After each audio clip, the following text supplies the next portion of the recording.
Welcome to Building Tomorrow, a podcast about the ways tech and innovation are making the world a better place. I'm your host, Paul Matzko, and I'm joined by Matthew Feeney.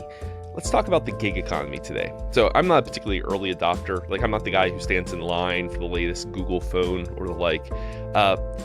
Yet, I regularly rely on a new wave of gig economy services from Airbnb to Uber to Etsy. So if someone like me is already using these services just on a regular basis, I think it says something about the penetration of the gig economy into our everyday lives. But Matthew, let's start with definitions. What distinguishes this thing called the gig economy from the regular economy? Right. Well, it's I think, rather unhelpful term, right? There will be some listeners who are familiar with another term, the sharing economy. Which is not a great term either. But broadly speaking, I think when people are talking about the gig economy or the sharing economy, what they're talking about is an economy in which people use assets they already have to make a bit of extra money, usually on the side, hence the use of the word gig. People like to think of it as, well, I just do this on weekends or evenings. Although there are, of course, some people who are much more full-time than part-time. And I think what's exciting about it is not necessarily that it's a new great technology. It's certainly exciting and interesting, but it's making very old activities much, much easier. Uber gets a lot of press because it was one of the first innovators in the space and is one of the largest. But what it's doing is it's connecting people who are willing to give rides with people who need rides. And before smartphones, that was totally possible. If you landed in DC at Reagan Airport, it's conceivable you could walk to the nearest phone and pick up a phone book and just start calling people to find people who would give you a ride in exchange for an agreed upon fee. Or the college bulletin board, right? You need a ride home. Who's going through Ohio on their way to Michigan? Exactly. Yeah. And most of the reason why I think the gig economy is so popular is that it turns out that there are a lot of people who have a lot of extra stuff they're not using that often and want to make a little bit of extra money. And there are a lot of people who need rides or bedrooms to stay in when they travel and want a bit more of an authentic feel rather than a hotel. This is, of course, me mentioning Airbnb, which you alluded to earlier. And those are the kind of companies and services that most people think about when they hear the term gig economy. But it's not just Airbnb or Uber, Etsy. You have companies, TaskRabbit, Lyft, people trying to set up sites where people can use skills and goods for a bit of extra money. It's a really imprecise term. And in fact, either one is gig economy or sharing economy that don't quite capture everything that we know it intuitively. You say that and people think of a suite of things, but they don't really make sense in their own right or as a collection, because a sharing economy makes sense when you're talking about Airbnb in the sense that here's a space in my house I'm not using, so I'll let it out on a short-term basis. That makes a little bit less of a sense if you call that gig economy, because it's not a gig. It's not like you're going and DJing at your local club one night a week. It's not a side hustle, it's not gig work.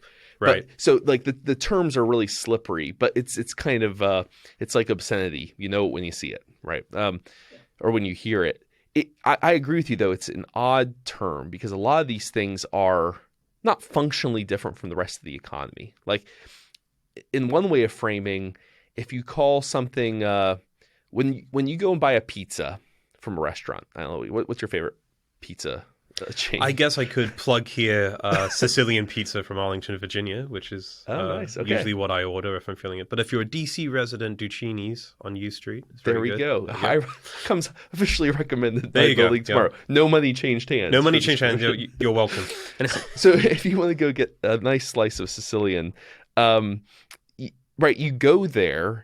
Why do you go there? Well, you go there because they can make better pizza than you can. Why can they make better pizza? Because they use a special pizza oven. These, it could be wood fired or it could be a, commercial strength, non-ceramic wood fired one. But whatever they're using a special oven that can cook that pizza to perfection in a shorter amount of time. And despite DiGiorno's claims that it's not delivery, it's DiGiorno, they can generally do a better job of it at one of these specialized pizza ovens. Well, no one wants to own a pizza oven themselves. I mean, I guess some people do. You build one in the backyard or whatever. But it's a relatively niche interest because it's a high expense for something that we don't want to actually possess. We just want to temporarily use it. We want to, in effect, rent space in that pizza oven. So what pizza stores do is they are sharing their pizza oven with the community for a price. So functionally, that makes no difference. It's not any different than Airbnb, except that we're used to the one and we're not used to the other. And one is organized as a corporation. One's just an individual proprietor. Right. There are a ton of costs associated with building your own pizza oven. Yeah. Although I will say, if anyone who's been to our colleague Peter Van Doren's dinner parties knows, you can make good pizza without a pizza oven. But the way you framed that reminded me of the work done by the Duke economics professor Mike Munger, who likes to characterize the gig economy as a reduction in transaction costs, that you're benefiting from it being much, much easier to come to an arrangement that is beneficial to both people, right? And his phrase that I really enjoy, that I think puts this starkly, is to use the example of tools. And many people listening will have, of course, the big hulky tool set that they got once when they had to put together their kids' play structure, or they had to help build out a porch, and it's just sat there in their garage since. And Munger says, when you buy a power drill, you don't really want a power drill. What you want is a hole in the wall. And in a world in which, wouldn't it be more actually easier if we all just had one power drill per block? Because that's all we really need, and we could, figure it out. And that's just an illustration of the reductions in transaction costs that make companies like Airbnb and Uber very popular. We want the phrase that he uses that I really like is streams of service. A lot of these things, we want to use them. We want to have access to that service rather than owning possession of the thing per se.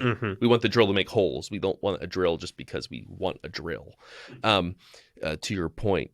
So, I mean, that's definitely true, and it can be true of anything. So, I mean, anything, if properly conceptualized, could be a part of the gig economy if you define it broadly enough, which again is the term means less than I think how it commonly gets used. That said, these new platforms do come with a broad set of, and we'll talk about some of these, a broad set of social, political, and legal implications. Like I was thinking about this from a historical perspective for a second, which is that we've moved, when it comes to producing things, doing things, working, we've moved through various modes of labor organization. So like, back in the distant past, you had artisans. If you wanted someone to make shoes, you had some guy who labored over a bench and made shoes, a cobbler. We moved to cottage industry where you scale up. Like usually it's the family in a home unit. They're all working in the cobbler production process, and they're regulated by family ties. That's how you organize the labor, because you can trust family, in theory, more than you can strangers. Well, then you move to factory assembly lines. Now strangers can coordinate labor under the oversight of a boss, and through mass production and assembly lines can churn out. And each of these comes with productive efficiencies. To Munger's point, right? We're increasing efficiency, thinking of new ways of organizing labor to produce stuff to meet consumer demand. And this is just the next evolution of that. It does come with implications. So why don't we dig into some of those? One of the questions is, so if you are driving for Uber, what are you? I mean, are you an employee? Are you a contractor? Who do you work for? Uber will say that you are an independent contractor and you work for yourself. Many of Uber's critics will say, no, you're an employee, and that Uber only wants you classified as a contractor because there are certain benefits to Uber because of that. If you employ someone, that comes with associated responsibilities and obligations, insofar as contributions for healthcare, certain other benefits covering unemployment and all these other things. And for independent contractors, that's not the case. And This has been, I think, one of, at least in the United States, one of the most contentious debates about the rise of what people are calling the gig economy. I want to preface this by pointing out, though, that this is certainly an interesting legal question, but I do think that oftentimes people in this space are offering solutions in search of a problem. There's a lot of polling and studies that have been done that suggests that most people, at least in the ride-sharing business, are pretty happy with the flexibility that comes with being an independent contractor. Because if you're a contractor, you're flexible. You can drive whenever you want. You could do just weekends. You could just do evenings. You can drive where you want. The important part about being in an employer-employee relationship is a degree of control that the employer has over you. So we're here at Cato. The bosses upstairs can say, you will be here 9 to 5:30 on Monday to Friday, and your employment is contingent on doing these things to this degree of quality. And we don't work for ourselves, right? And that's a very different kind of relationship to what Uber drivers have, which is if they feel like it, they can drive. If they don't feel like it, they don't have to.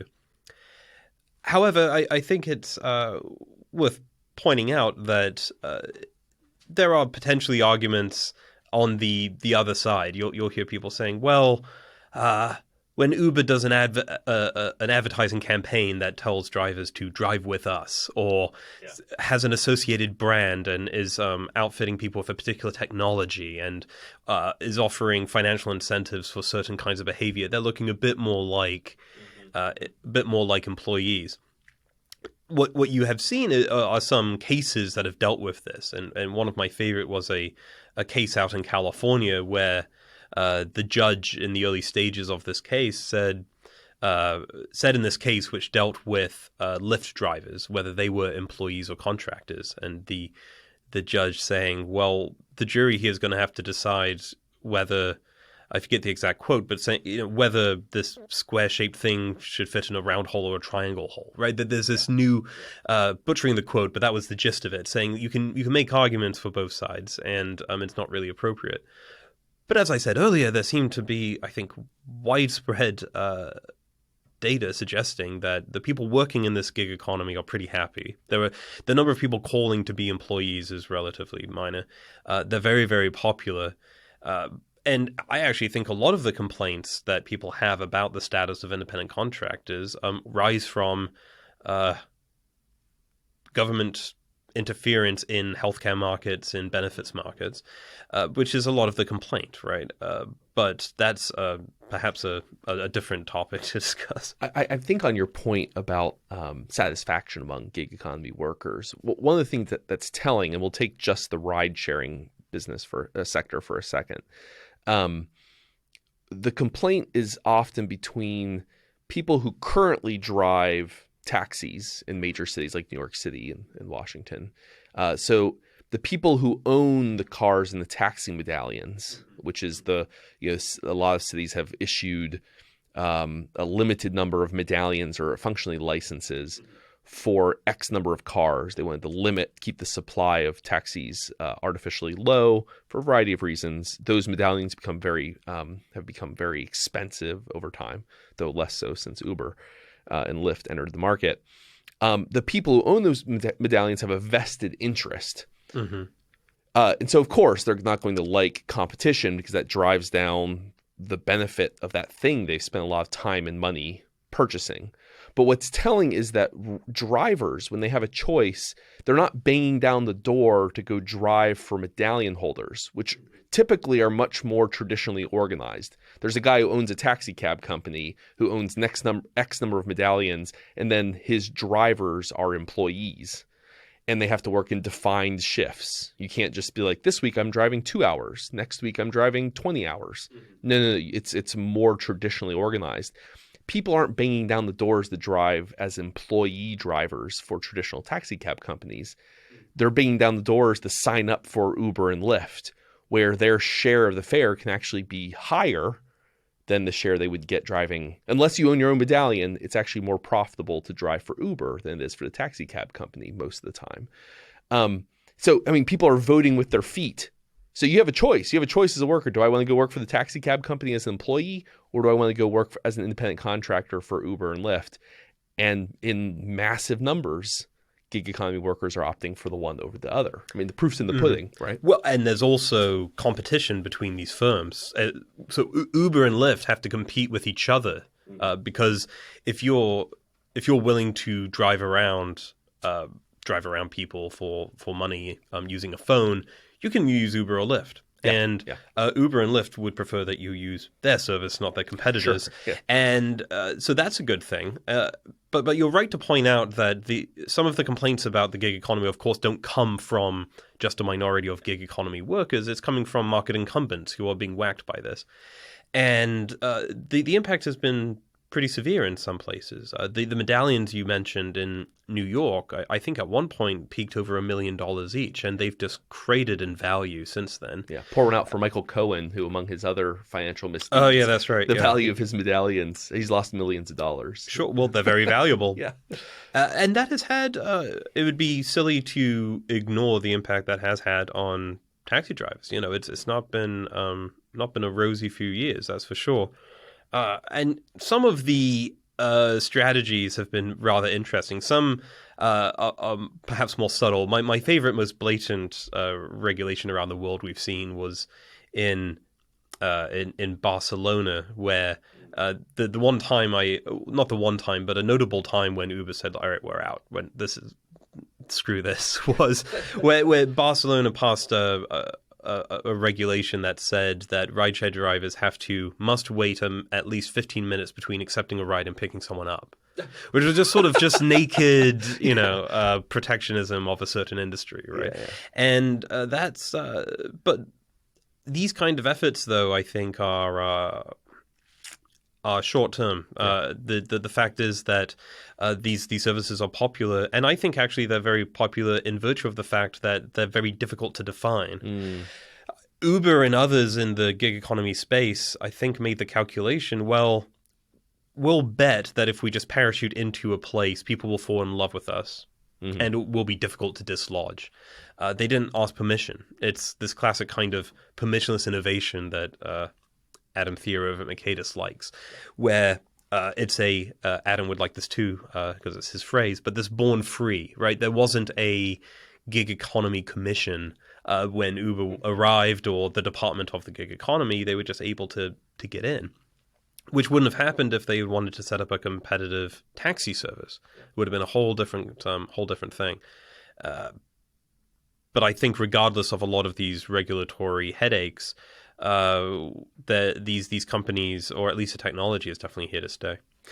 On another similar situation happened with the hotel industry lobby, which is not a fan of Airbnbs. I mean, it's happening basically in each sector of the gig economy. There's been pushback from market incumbents who don't like the competitive pressure because they want to protect their profits. They want to extract as much profit from consumers as possible.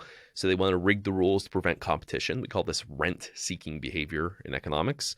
In the hotel industry, also in New York City, they're passing a variety of legislation raising essentially taxes on Airbnb hosts, attempts to license and limit the number of Airbnb hosts allowed, all of which has been bankrolled by the hotel lobbying groups. And this has been true around the country because they don't want individual people renting out their rooms. They want to build special boxes with hundreds of rooms that everyone is forced to go to when they come visit New York City and pay an arm and a leg to do so. So, I mean, I myself, I did some research for my dissertation in New York City at Columbia University, and the difference between a hotel room and an Airbnb room, where you're actually encountering real interesting people.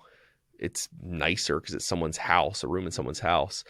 It was like a factor of 3. It was 3 times less expensive. So it's no wonder the hotel industry isn't a fan of that. I mean, you can't blame them per se.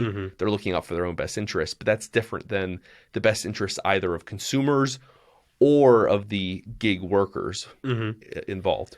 I find that there's a variety of opinion about Airbnb versus hotels. At least walking the corridors of Cato, some of our colleagues are big fans of hotels, and some really, really don't like hotels. I'm very much on the not big fan of hotel side of this because I actually like being able to visit a city and in the sense that I get to walk the steps of people who actually live there and know the city and feel it. If you visit a city, oftentimes for work, the really the normal track record of events, right, is airplane, airport, taxi, hotel room, conference room, hotel room, taxi, back to the airport, and you don't really get a lot of time to see the actual place. But if you have an Airbnb, you're actually in a local's house. You actually see much more local architecture, local, cafes, local museums, and all that sort of stuff. You're walking around. But for people who want, the bed made every day, they want, to know exactly where the restaurant is downstairs, then a hotel's fine. And to your earlier point, let's just see what people prefer. I don't think Airbnb necessarily kills hotels because hotels are here to stay, some people love hotels, and hotels, the one area where Airbnb can't compete with hotels is for conferences and conventions and things like that, which are a big part of hotel income. So I don't think hotels are going to go the way of the dinosaurs anytime soon. No, definitely not. Well, and they're not as protected as, say, taxi medallions in urban centers are a particularly protected, heavily regulated economy in the way that hotels, while still regulated and taxed, and it's not as true. So I think, in other words, the moat isn't as big, and so hotels have been more responsive, a little more guided by the market than taxi medallions. The other thing I was going to note on your Adam Thier's permissionless innovation point, which shout out to an episode we did a month or so ago with Adam himself to talk about the subject.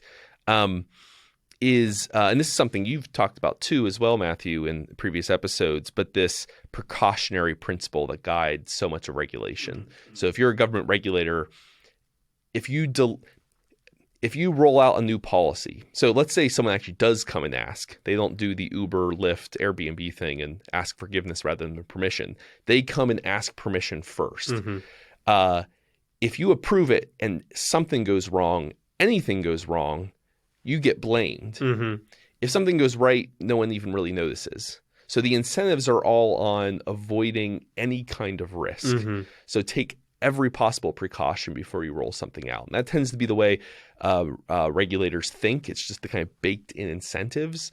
Whereas, and this actually shows up pretty heavily with the FAA. With the Federal Aviation Administration, right? Mm-hmm. We actually had I'm trying to remember the panel. We had a panel here at Cato where it was some guys from this startup where they wanted to allow private pilots. Oh, Flight Now.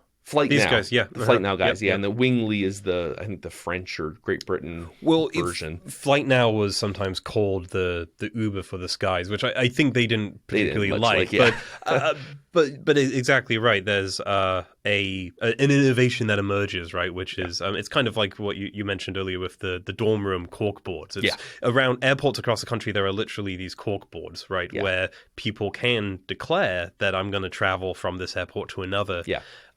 Which is fine unless you're doing it over the internet. Which is... And somehow the FAA was like, if it's on corkboard, we're cool. Yes. But as soon as you try to put it online, it's now terrible. And that became a massive problem, right? And they lost. They lost. So it went up to the Supreme Court, I believe, declined to hear the case, and that was the end of that. But your mention of the precautionary principle, I think, is important because... It would be a mistake to make it sound as if that this has been it's been smooth sailing for all these companies. These companies have made mistakes, I think, and they've learned along the way, which, at least from a libertarian perspective, is something we should expect. We would never have been in the position to say, this is going to be perfect, this is going to be great, everyone's going to be happy with this. And there have been lessons learned. I don't want to hop on them too much, but they're the biggest and they're in the news the most, I suppose, Uber. But there was an incident in the early years where an Uber driver had accepted a ride on the phone, but before getting to a passenger, hit and killed a young girl and injured her brother and mother. And this, of course, raised important questions about liability and insurance. And at the time, Uber's insurance policy didn't cover drivers who are at this stage of, we've accepted the ride, but we don't have any passengers in the car yet. Only covered when they were in the car. Right. So this has now been addressed, and there was a settlement. But that's somewhere we think it's sort of amazing that no one did think of that at Uber headquarters, that it's conceivable that this might happen.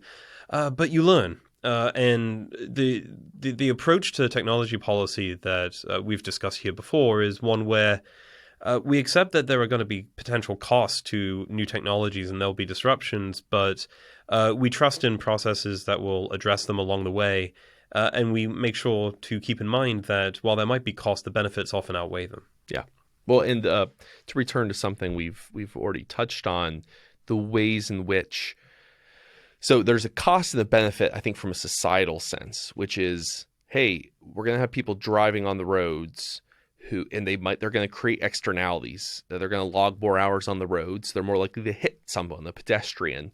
Who is going to address those externalities, right? Well, we need to make sure that their insurance covers that, right? Like these things all generate negative externalities. The question is, well, do the positive externalities outweigh the negative ones, right? Is the social utility greater than the downsides? And I mean, in general here, I think we're inclined to say yes, that this is of net benefit, that people being able to let out rooms in their house decreases a little bit problems of population density, right? Rather than zoning a special place for a new big building, a big hotel building, let's spread those 100 people who would have stayed in the hotel building across 100 pre-existing homes, right? That's less construction, less expense, less environmental cost. That's worth some of the disruption that comes, some of the negative externalities. On an individual level, though, to something you mentioned earlier, workers themselves do seem to like working for the gig economy. Not all. I mean, obviously there's going to be folks who aren't happy, but a lot of the animus, as we've already mentioned, comes from folks, from market incumbents, from others who have a vested interest in labor situations staying the way they currently are, conforming to a traditional model, rather than from workers themselves.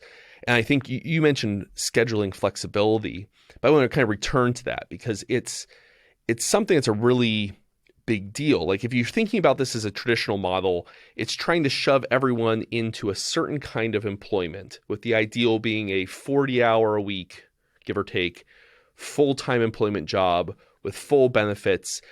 Our economic system was kind of structured in the mid-20th century to try to make as many people look like that as possible. It might have made sense at that point in time, but that also comes with downsides. And you mentioned some of them, which is that you can't schedule, like at Cato, I can't say I don't want to come in 9 to 5:30. In general, I have to conform to those scheduling expectations. This becomes a problem for lots of different communities of people. Like if I am this is often the problem for parents who've just had a kid. Right? They would like to be able to restructure their time so they're working not just Mondays through Fridays, 9 to 5. So they can make up a day on the weekend, or they can work, 2 to 10, whatever it may be. They want scheduling flexibility, but because our economic labor structure doesn't kind of allow that flexibility, they drop out entirely often. And so I think you can see this in the gig economy space. Like I have a number of, this is anecdotal, but I have a number of friends who they're underemployed. They're staying at home for a time with their kids.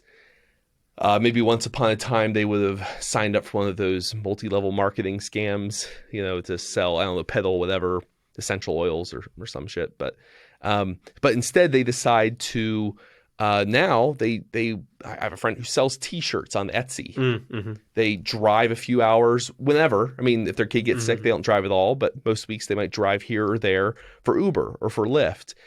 It's that is an upgrade for their lives. It might not look like the model, the 40-hour work week, 9 to 5 kind of model that we built our economy and our tax structure around, but it's making their lives better in a very real, practical sense. One of the aspects of the gig economy that I really appreciate is that it's just another reinforcement of, humans are awesome in this sense, which has just been much easier to find that in the following way, that very few people are defined by their work, right? So people here at Cato work on policy, and we have talented policy analysts and an audio crew, thanks Tess, and a bunch of others, but that's not all we do. And everyone in their lives goes around and meets people, and you can find someone who might be, they're a history professor, but you know what, they're a really good cook. Or they actually know how to program, or they make T-shirts or whatever.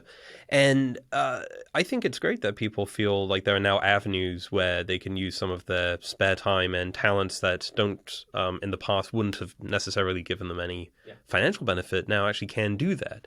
And one of the things I'm very optimistic about is that gig economy innovations will actually make it harder for people, not just the taxi industry or hotels to claim their position.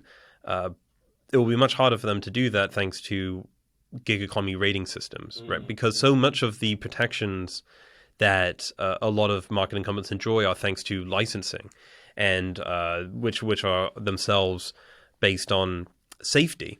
And in a world where the majority of adults have smartphones and connect, and there's a record of where we went and ratings, it seems harder and harder to justify a lot of the licensing regimes that make entry into certain markets difficult, whether it's if you're a barber or if you're a chef or an interior designer based on what state you're in.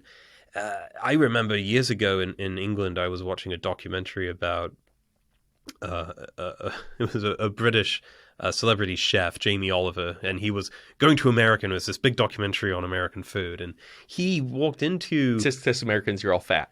Right. Well, he was a bit more generous than that, and he's in New York City, right, and he hears about these so-called underground restaurants. Oh, yeah. And he wants to visit one of these Peruvian underground restaurants, and it's a really interesting piece of footage because when he visits this underground Peruvian restaurant, the camera ensures that no one in this house has their face revealed, right? Because they're engaged in legally questionable activity here. Yeah. And I think any time that you see a situation where someone who is making food in their own home for their own guests in exchange for some money feels as if they can't be on a documentary, something's gone really wrong. Yeah. And there's no reason why, given a rating system, that we couldn't provide a degree of safety and accountability in a world where people want to do that sort of stuff. Well, there's the, I'm a big fan of the Institute for Justice. Again, no money changed hands for this promotion. But, their battle against occupational licensing is something I fully support. And there's layers of ludicrousness. The kind of the top level is stuff like, African hair braiding and, cosmetology and interior design. Florists. And because the idea that has some sort of public health and safety interest is transparently thin. No, we get why those occupational licensing regimes get passed because of lobbying groups that lobby state legislatures to prevent competition so they can limit the number of providers and jack prices. That's why it exists. But as you go down the tier, to, I don't know, medical doctors and there is a kind of a legitimate public health and safety. You can have an argument about whether or not that's best way of accomplishing that or not, or if there's alternative means like rating systems. But there's a whole category and a growing segment of jobs that are occupationally licensed that's just ludicrous. Yeah, absolutely.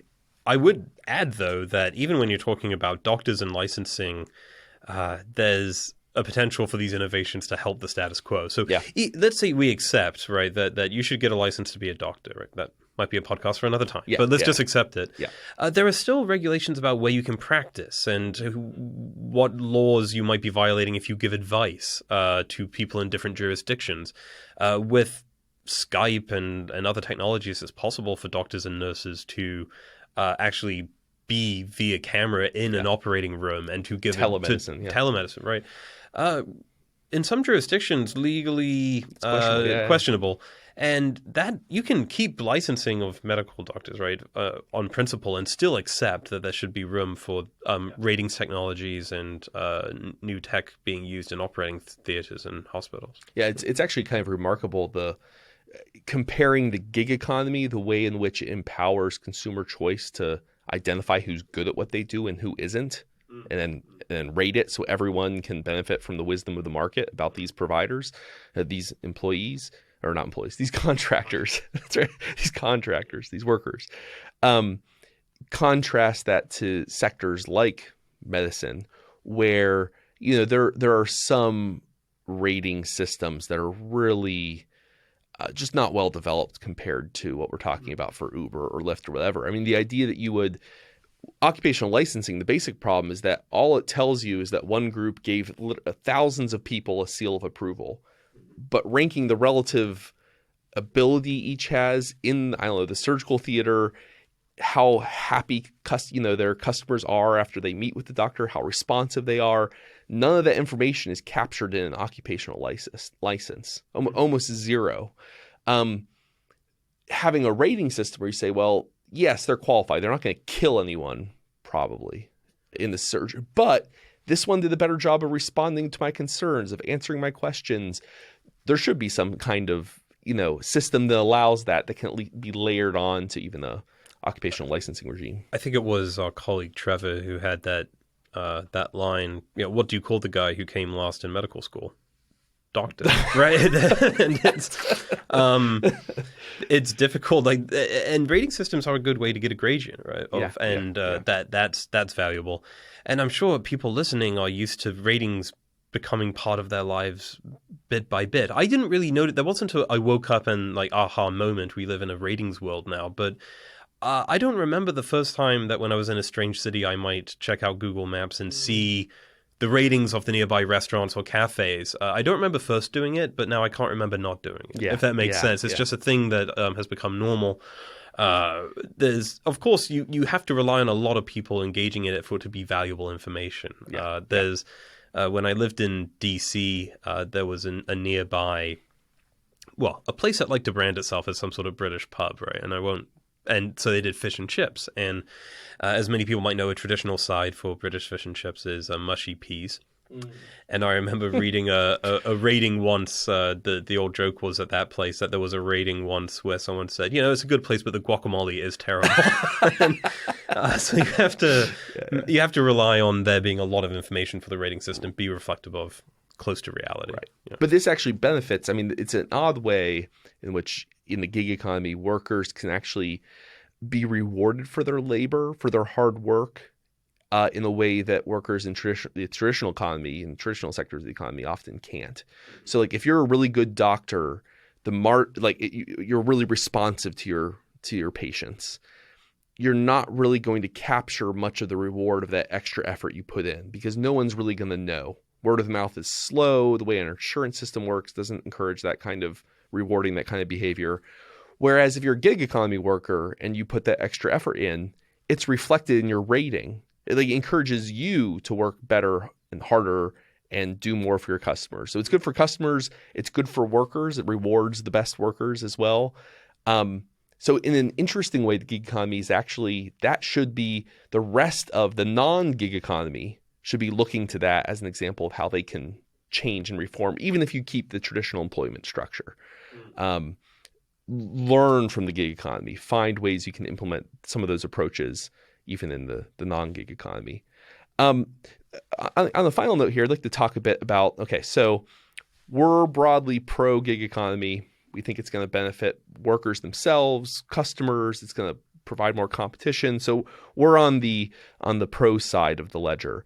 There are going to be lots of social, cultural, economic, legal implications of the rise of the gig economy, though. So I want to talk about, as libertarians, how do we respond to that disruption? What do we need to change in our system to address those consequences, the unintended consequences of the rise of the gig economy?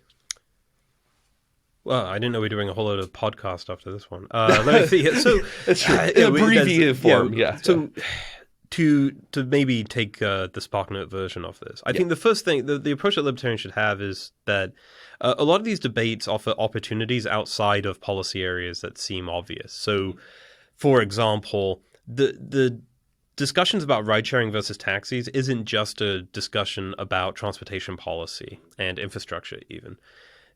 These kind of debates provide opportunity for us to think about the complaints that people have, which are legitimate a lot of time. If you're someone who is banked on your retirement being funded by a taxi medallion that is plummeted in value, that's a real problem for people. But we should make steps to point out that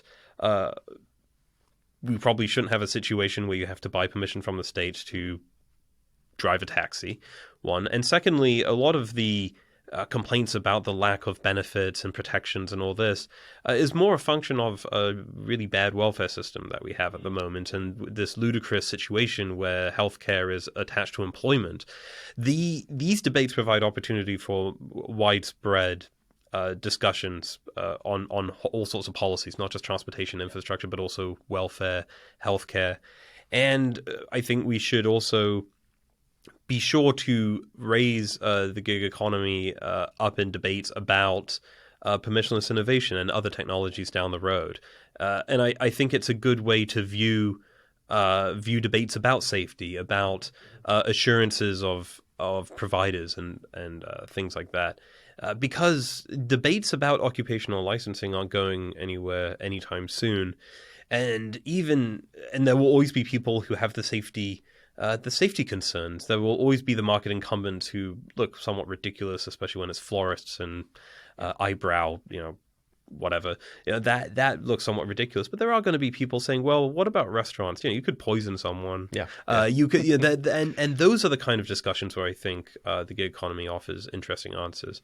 So the short version is it's much bigger than just the gig economy. I actually think this is something that we can take a page from the the farther reaches of the progressive left that folks like AOC and Bernie Sanders are good at, which is they propose a specific policy change. And generally it's a change that we don't favor over here at L.org. But what they're good at is making it, not doing that in isolation. It's not just saying we should reform predatory lending by capping interest rates or whatever the most recent proposal was. They're not talking about that in isolation. They use that to call for a broader social transformation. Then this is why, in order to truly address this, we both make this change and we create a more equitable socialist political economic system. The same thing's true for us when we call for, it's not just about occupational licensing. It's not just about classifying gig economy workers as contractors versus employees. It's a chance for us to cast this big vision of ways in which we need to transform American society, American economy, and American politics.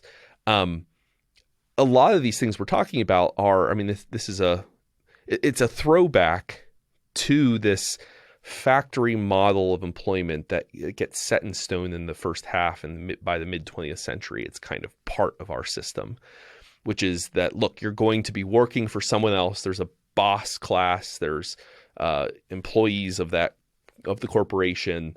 We want to make sure they have all these things that we think all people should have: health insurance and retirement benefits, etc. And we assume this is the way the economy is always going to look. Therefore, we're going to lock that in regulatory stone. So you get your company, as long as you're a traditional employer, gets tax benefits for providing those things. And in fact, we're not going to give them to you, those benefits, unless you work in that traditional factory style model of employment. Mm-hmm. And that is not aging well. It made sense then, possibly. It makes less and less sense today. So if we can open that up, it's not just good for the gig economy. It's also good for individual in general. It can be good for our social orders. So, you mentioned one of these ways, like health insurance, the idea that you can only get health insurance through your employer, or not only. That's the predominant way. Our system is designed to push people to get health insurance through their employers. Mm-hmm. Locks people into jobs they don't want, locks people into schedules that they wish were more flexible. It locks people into locations they don't really want to live, or school districts they really don't want their kids in. Make that portable, make that flexible, right? Yeah, Make that something you can carry with you. That's both good for gig economy workers, but it's good for workers in general. Well, one of the your last comment reminded me of one of the benefits of having a father who is a classics professor is you'll sometimes get unsolicited emails, which will include interesting quotes. And over the last couple of months preparing for work on this issue, I was thinking about something my father sent me, which was a quote from the Roman historian Solus, who was quoting this supposed letter from King Mithridates to the king of Persia, right, where he wrote something like, "Few men desire freedom; they actually just want just masters." Right? And I think he might have been onto something in the political sense, but actually, in our economies, I don't think he could have been more wrong. That actually people they want to be their own masters oftentimes, and that's something that the gig economy affords them, which I think is something libertarians, but people across the political spectrum should applaud. All right, I think we'll end it there. For our listeners, thank you for listening. Tune in next week, and until then, be well. Thanks for listening. Building Tomorrow is produced by Tess Terrible. If you enjoy Building Tomorrow, please subscribe to us on iTunes or wherever you get your podcasts. If you'd like to learn more about libertarianism, find us on the web at www.libertarianism.org.